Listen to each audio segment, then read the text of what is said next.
Yeah, that was a tough one, man. What was it like? Explain your day at the Moosehead yesterday. Well, first of all, I got home from the cottage around 11. No, got home from the cottage around 2. Huge. It was like rain. I was going like 70 miles an hour on the highway. There was just a bunch of rain. It was tough to drive. So we got home late, and then I crashed on the couch and just started watching golf. And you know that mood where you're almost about to take a nap and fall asleep watching TV, and the rain's coming down, you're warm, you got the blanket. Like, that's where I was at. Yeah. And then all of a sudden I look at my phone and it's 4:15, Really? and I'm like, "Oh no." Oh, that's cutting it close. Like, I got to go, because especially you got to take parking into consideration. Oh You have to yeah. take the traffic into consideration, the rain. Everyone's slower when it rains, which is another weird thing. Remember, like, the kids that were always late for school? Oh, sorry, I'm late. It's raining. Yeah. Rain It was a just, long. It was a long morning. like, rain just always slows things down. And so I get there. I made it. What I did, I surrendered on the close parking. I just knew I wasn't going to get anywhere close to the rink, so I just parked over by the pointy pool, the pointy roof pool, Centennial Oh pool. yeah. Yeah. I just surrendered. I'm like, all right, I'm going to walk. I parked far, and it worked out. Found a spot like that. Ended up walking. Made it in time for the 5 o'clock puck drop. And at the very beginning of the game, Halifax had a great push. For the other games I was at the Scotiabank Center, Quebec always had a first strong push to start the game. But I thought, 5 o'clock start, maybe the universe is off, because the games were always starting at 8. So I was like, all right, well, maybe if the games are at 5, maybe something will switch. And I think it did. Halifax had a great first 2 periods. Yeah, they let in some goals, unfortunately. But in terms of energy in the building, it was very Halifax is going to win vibes. We're going game 7. So as we're in game 6, the third period, I'm like, okay, man, there's a chance that Quebec doesn't pull through here. There's a game 7 in Quebec. So my mind is going, okay, what media members from Nova Scotia are going to Quebec for game 7? So I go over to Willie Paloff. I'm like, hey, Willie, like, if this goes 7, are you going up to Quebec tomorrow for game? Are you going? And he goes, nah, like, I'm not going. He goes, are you going? I go, I'd like to go. Like, flights were pretty expensive. I was like, I don't know, we'll see. And he goes, well, if you do want to go, message. There's a guy who I talked from the Q.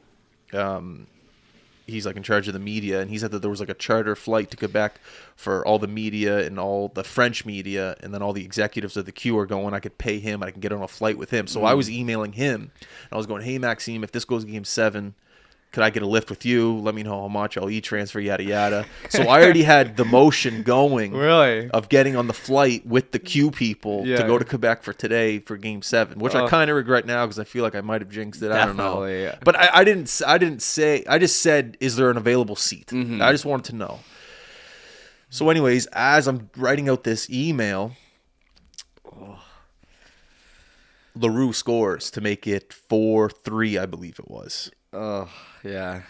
Or no. Yeah, Is no, it you're 4? right. Yeah. Yeah, So yeah. LaRue, so I'm sending this email, and I'm like, yes, let's go. Give me an available seat on this flight. I'm going to Quebec. I'm just pumped. There's only 3 minutes left. And then I don't know, what was it? 30 seconds later, Yeah. Quebec scores, and then another minute later, Quebec scores again to go up. And then you're just drained. When I talk about energy swings, I've never felt a bigger energy swing in an arena. You go from that, LaRue scoring, Marty Firk vibes, just like, yeah, the whole arena erupted, to silence. Oh man. People leaving the exits. It's Sunday. It's raining. Energy's just The run is over. flooded. It's dead. And, then the game ended, and it's very unfortunate. It was, you look around and you see, you're up top there in the press box, and you look down and you just see people's faces. Even up in the press box, you look at like the Q execs, the managers, the scouts, and everything, and they're just kind of shocked and blown away. I think everyone up there thought it was going 7 after LaRue scored that goal. But hockey is such a unforgiving game. You have to be on your toes all the time. And Quebec, you got to give it to them. They did not quit. When I was down in the Zamboni entrance waiting to go into the ice to interview everyone, there was a guy that works for Scotiabank Center. I don't know who he was. He was just like a staff attendant, whatever. And I was standing there with Mavs, and he went up to Mavs, and he's like, Mavs, you got to look at it this way. Win or lose, this was the last game they could have played at home. They Mm-hmm. made it all the way. Yeah, did they make it to the last game? No. But either way you look at it, they kind of did make it to the last game of the year. So you kind of have to take that as a win. And I looked at it that way a little bit, and it did make sense. Think about how many teams have tried to get to that point. Game 6 of the Quebec Major Junior Hockey League Finals. Like, Yeah. you know, it is unfortunate they fell. Like, it is a loser mentality to say that. I get it, but Definitely. you have to find what is it? You got to find a positive in everything. Yeah. And that was the positive I Silver left lining. with. Silver It's lining. the silver lining. Yeah. And then also everyone's a loser type of thing. That helped. That was a random ice crew member who was saying that to Mavs right before he walked out. Yeah, well, Mavs knows everyone in that rink. So some guy just I've seen his face before. I don't know what he did. He looked. I think he was like a technician or something. And he's like, you know, you got to look at it either way. This was the last game the Mooseheads were going to play at home, anyways.